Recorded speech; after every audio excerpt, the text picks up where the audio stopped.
because I've been high on the T-Wolves all year. Yeah. Higher than most that aren't Minnesota fans. And I was saying all year that Minnesota I see is like the main threat to knock out the Nuggets in the West. And people started pushing back on me on that towards the end of the season, saying like, there's no way.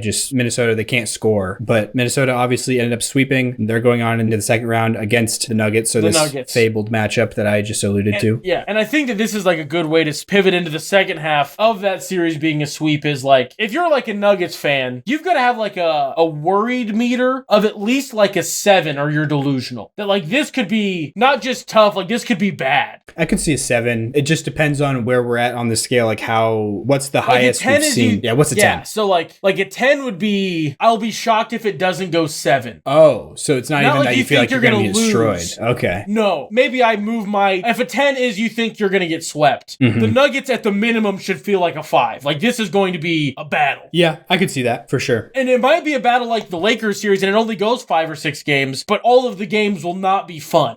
Well, they will be fun at the end, but during the game, they will not be fun in terms of you'll just be like, what do we do? We might see some relatively ugly Jokic games this series. And I think you're going to see ugly Jamal games. And this is the thing where Michael Porter Jr. is going to need to like double lock in. And Aaron Gordon is going to be like, I can turn on my offense, which he can. I'm not saying he can't, but like that is not a want of Michael Malone. It is going to be a need. Like, Gordon, I need you to like do a lot of things because Jokic will still get numbers, but it will be not as efficient as we're used to seeing because of what they've built in Minnesota by former Nuggets GM. Shout out to that guy. Tim Connolly, Conley, dang it, I forgot his last name. I knew it was Tim, but I couldn't remember. Anyway, and then you've got, as I think you're the one that said this, God created a human to guard Jamal Murray, and his name is Jalen McDaniels, and that's who it is. Like, that is just this archetype robot built to deal with Jamal Murray. And then you've still got so many pieces that work. Yeah.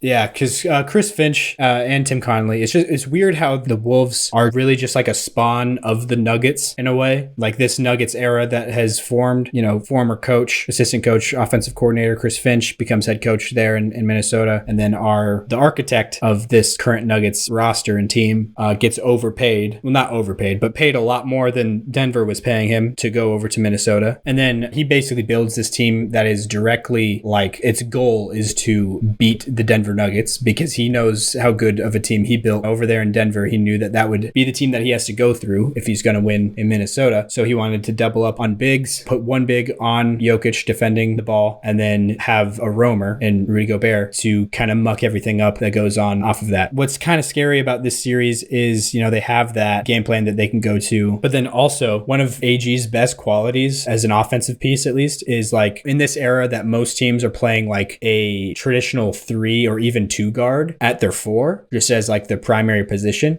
because of how micro ball has taken over the NBA. The 4-man in a lot of cases is just like another guard or wing out there on the floor. And Aaron Gordon has been like the best like mismatch hunter in that scenario where he's just like, he knows that he's big enough and strong enough to bully whoever is going to be put in there at the 4 spot on most teams. And he's very deliberate about going to that and scoring. But in this scenario, this is one of the few teams that he can't do that against. Even in like the bench rules, like they're never rolling out a 4-man that's like a normal NBA 4-man anymore. It's like everybody that's like a small ball 5 or it's like an actual 4. It's crazy that we just called a regular power forward. Not that it's wrong, but just called it a small ball 5. It's just a 4. You know what I mean? But some of them are even like, Cat's like a traditional 5 in between. He's like a tweener 4-5, and he's the guy that's starting at their 4. Yeah. And then Kyle Anderson is like, he's just a straight up 4. I thought you were gonna bring up my guy, Naz Reid.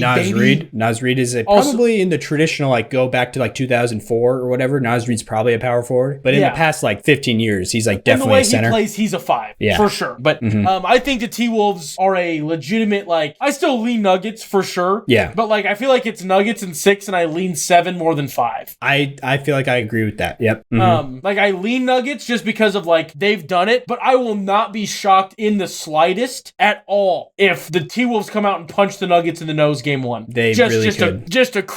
Anyway, that's going to be very fun.